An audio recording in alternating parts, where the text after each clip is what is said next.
हरे कृष्णा। पौष मास के पवित्र समय में आने वाली सफला एकादशी की आप सबको शुभकामनाएं। आज इस परम पवित्र एकादशी की मंगल वेला में हम परम भगवान श्री हरि से यही प्रार्थना करते हैं कि आज की एकादशी का पालन करने वाले आप सभी भक्तों के जीवन में सुख समृद्धि और उनकी अत्यंत विशेष दुर्लभ भक्ति में सेवा आपको प्राप्त हो। एकादशी तिथि के विषय में कहा गया है कि एकादशी तिथि शिशु वृंद की रक्षा के लिए जननी के समान है, रोगियों के उद्धार के लिए वह औषधि के समान है और सभी लोगों की रक्षा करने के लिए ही उसका प्राकट्य हुआ है। यह ऐसा व्रत है जिसका पालन करके हम न सिर्फ परम भगवान श्री कृष्ण को प्रसन्न कर सकते हैं, अपितु हम इस जन्म के चक्र से सदा सदा के लिए मुक्त भी हो सकते हैं। और आज ऐसे ही विशेष एकादशी का अवसर हमारे जीवन में फिर से एक बार उपलब्ध हुआ है और वह है पौष मास के कृष्ण पक्ष में आने वाली सफला एकादशी, जिसका पालन हम 26 दिसंबर 2024 को कर रहे हैं। तो चलिए आज की इस परम पवित्र एकादशी के अवसर पर हम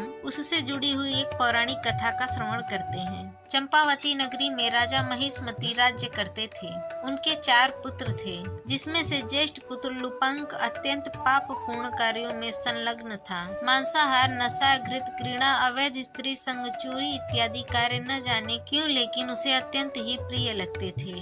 न तो अपने माता पिता का आदर करता था और न ही ब्राह्मणों और देवताओं का सम्मान। उसके दुराचार से राजा की संपत्ति का भी नाश होने लगा। राजा महिष्मति ने उसे कई बार सुधारने का प्रयास किया और अवसर भी दिया, लेकिन कोई परिणाम नहीं आया। अंत में राजा ने उसका त्याग कर दिया और अब वह राज्य के बाहर वन में भटकने लगा।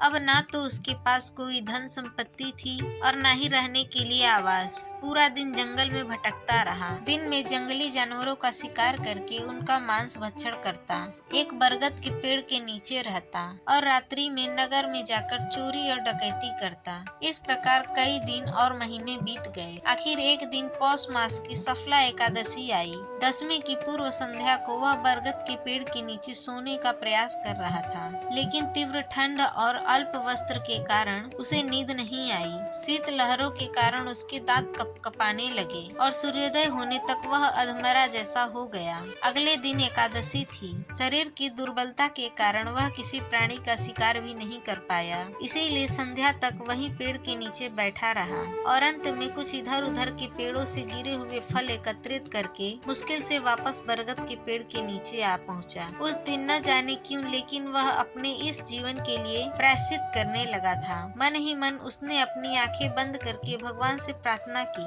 और मानसिक रूप से उन फलों को भगवान को अर्पित किया। और वह दिन था सफला एकादशी का। उस रात्रि भी अत्यंत ठंड के कारण वह पूरी रात जागता रहा और इस प्रकार अनजाने में ही उसके द्वारा किए गए एकादशी व्रत का पारण और तपस्या से भगवान श्री हरि उस पर प्रसन्न हो गए। अगले दिन जब सूर्योदय हुआ तो एक सुंदर श्वेत और तेजस्वी घोड़ा लुपंक को ढूंढता हुआ उसके पास आया। उस समय आकाशवाणी हुई, जिसने कहा, हे लुपंक, यह घोड़ा तुम्हारे लिए है। परम भगवान वासुदेव की कृपा और सफला एकादशी का पालन करने के कारण तुम अपने सभी पूर्व पाप कर्मों से मुक्त हो चुके हो। अब इस घोड़े पर सवार होकर अपने राज्य को वापस जाओ, अपने परिवार से मिलो और तुम्हारा राज्य तुम्हें पुनः प्राप्त